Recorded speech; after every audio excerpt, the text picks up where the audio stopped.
Level 1. The lookout. The plaza boss needs eyes everywhere.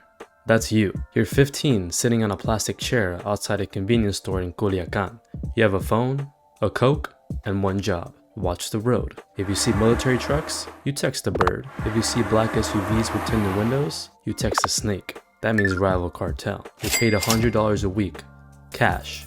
No questions. The other guys don't talk to you. You're furniture. But you're learning. You see how the system works. The police drive by twice a day. They wave. They're on payroll.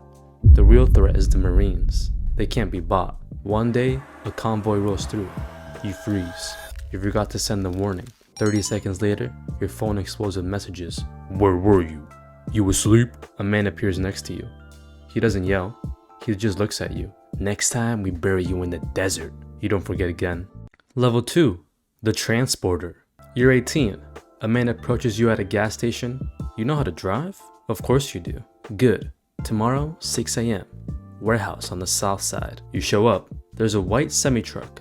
The cargo area is loaded with watermelons. Hundreds of them. Underneath the watermelons, welded into the floor, are 500 kilograms of methamphetamine. Your route? Sinaloa to Tijuana. 8 hours. If you get stopped, you are in prison for 20 years. If you make it, you get 3,000. You drive. Every time you see headlights in the mirror, your stomach drops. But you make it. You park at a warehouse. Men unload the truck. One of them hands you an envelope. You've never held this much money in your life. You do it again next week. And the week after. You're making more in a month than your father made in a year before the cartel killed him for refusing to sell his land. Your work becomes routine. You stop being scared. That's when people get sloppy. That's when they get caught. Your cousin gets arrested at a checkpoint. He's 15 years in Altiplanto. Your cartel doesn't send lawyers. They just find a new driver. Level 3. The collector. You've been driving for 2 years. No arrests. No accidents. You've proven you're reliable. Now they give you a gun and a list of addresses. You're a collector. Business owners in the plaza pay a monthly tax. It's not optional. A taco stand pays $500. A pharmacy pays $2,000. A nightclub pays $10,000. You go door to door. You collect the envelopes. Most people pay without issue. They know the rules. But there's always someone who thinks they're smart. A restaurant owner tells you he can't pay this month. Business is slow. You nod. You leave. You come back that night with 2 other guys. You smash every window. You break every table. You beat the owner unconscious in his own kitchen. The next month, he pays double. You're making $1,500 a week. You buy a used BMW. You buy your mom a new house. She doesn't ask where the money comes from. She just cries and hugs you. But you're also now a target. Rival cartels want your territory. The government wants to make examples. Every time you collect, you're exposed. Level 4. The cell leader. You're 25. You run a cell. 10 men. Your job is simple. Move product and protect territory. The cartel supplies you with 100 kilos of cocaine every month. You break it down. You sell it to distributors. You send the money up the chain. You keep 10%.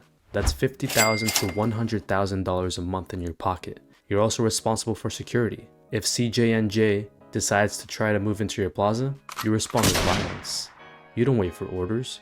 You handle it. A rival crew kills one of your lookouts. You find where they operate.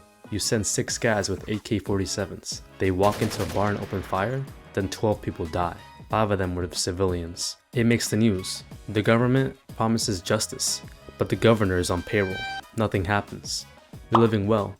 You have a house with a pool. You have a girlfriend who thinks you own a construction company. You have respect. But you're also managing chaos. Your men are young and stupid. They get high on their own supply. They start fights. They attract attention. You have to discipline them. Sometimes that means a beating. Sometimes that just means a bullet. And the pressure from above is constant. The regional boss wants more money. Always more. If you don't deliver, you're replaced. And replacement is permanent. Level 5. The regional operator. You control a city now. Maybe it's Reynosa or Nuevo Laredo. You have 5 cell leaders reporting to you. You manage the supply, the distribution, and the violence. Your meetings are in a safe house that change every week. You arrive in armored SUVs, you have bodyguards, you carry a gold-plated pistol you've never actually fired. Your job is to think strategically. The plaza boss wants to expand into a neighborhood state. You plan the operation, you identify the weak points in the rival cartel's territory, You bribe local police to stand down. You coordinate the assault. 30 of your men roll into the town at 3 a.m. They kill the rival cell leader and his crew. They hang bodies from a bridge with the message, "This plaza belongs to Sinaloa." You also manage the money. Millions of dollars flow through your hands every month. You can't deposit in the bank. You launder it. You buy restaurants, car washes, construction companies, legitimate businesses that hide illegal profits. You're making $200,000 a month. You have properties in 3 states. You have a wife and kids who live separately from your work life. You tell them you're an import expert guy. They don't ask questions, but the walls are closing in. The DEA has your phone tapped. You know this because your lawyer told you. So you communicate through messengers. You meet in person. You speak in code. You're also fighting a 2-front war. The government wants you arrested. Rival cartels want you dead. And ambitious men in your own organization want your position. You sleep 4 hours a night. You trust no one completely, not even your brother. Level 6. The Plaza Boss. You run the state. Every drug shipment, every murder, every bribe goes through you. You have 500 men working under you. You generate $20 million a month for the cartel, but you're a ghost. The public doesn't know your face. You don't do interviews. You don't appear in photos. You live in a compound in the mountains, 20-foot walls, armed guards, attack dogs. Your work is politics. You negotiate with other cartels to avoid unnecessary wars. You meet with governors and generals. You don't threaten them, you make them offers.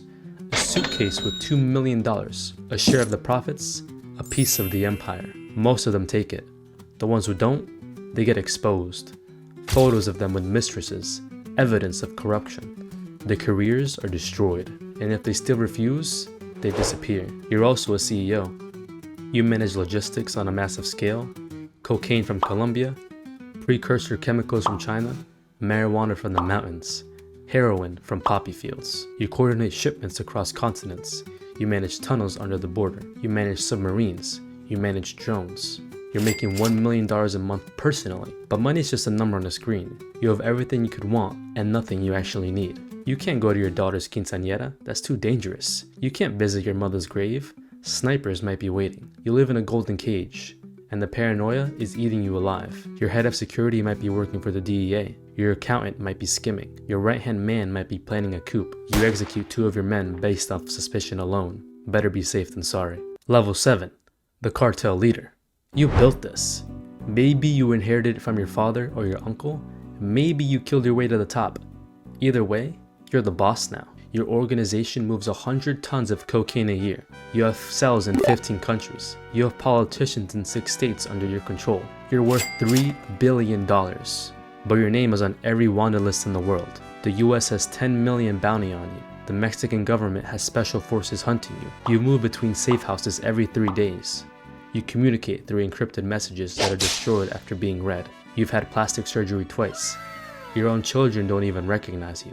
You meet with the leaders of other cartels. You divide Mexico like a business deal. You get Sinaloa and Sonora. They get Tamaulipas and Veracruz. Everyone makes money. Everyone stays alive, but it never lasts. Someone always gets greedy. War breaks out. Hundreds die. Towns become battlefields. And you can't stop. If you try to retire, your own people will kill you. You know too much. You're too dangerous to be left alive. You're the most powerful criminal in the Western Hemisphere. You're also the most hunted man on Earth. Level 8. Supermax. They got you. Maybe it was a raid, maybe it was a betrayal, but you're in the cell of ADX Florence, Colorado. 23 hours a day in isolation, concrete walls, steel door, no windows. You'll die here. There's no escape, no bribe works, no army can break you out. El Chapo tried twice. He's in the cell next to yours now. You had billions. You had an empire. Now you have 4 concrete walls and the rest of your life to think about every person you killed to get there. Level 9. The successor. But the cartel doesn't die with you. Your nephew takes over, or your son, or your lieutenant. Someone always steps up. The drugs keep flowing. The money keeps moving. The bodies keep piling up. The cycle never ends. You were the king. Now you're a legend. A cautionary tale. A ghost story that parents tell their kids. This is what happens when you get too greedy, when you think you're untouchable. But there's always another kid in Culiacan, sitting outside a convenience store, watching the road, waiting for his chance. This is the cartel, not a gang, a business. A $1 billion empire built on blood and corruption, and it's still running.